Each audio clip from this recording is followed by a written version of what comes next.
আসসালামু আলাইকুম বন্ধুরা, আসুন আজকে কয়েকটি হাদিস শুনি। হাদিস নম্বর ১।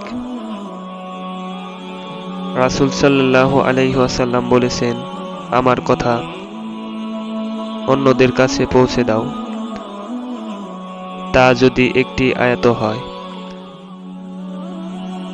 সহিহ বুখারী ৩২১৫। হাদিস নম্বর ২। রাসূল সাল্লাল্লাহু আলাইহি সাল্লাম বলেছেন, কোনো ব্যক্তির মিথ্যাবাদী হওয়ার জন্য এতটুকুই যথেষ্ট যে সে যা শোনে যাচাই ব্যতীত তাই বলে বেড়ায়।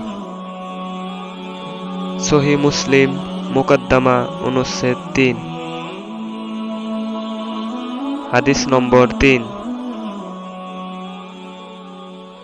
রাসূল সাল্লাল্লাহু আলাইহি ওয়াসাল্লাম বলেছেন, যে ব্যক্তি আমার প্রতি মিথ্যা আরোপ করবে সে জাহান্নামে যাবে।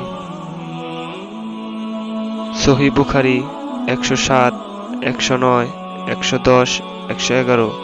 সহিহ মুসলিম মুকদ্দমা। আজকের মতো বিদায় নিচ্ছি। মোহাম্মদ রাসেল আহমেদ। সবাইকে অসংখ্য ধন্যবাদ ভিডিওটি দেখার জন্য।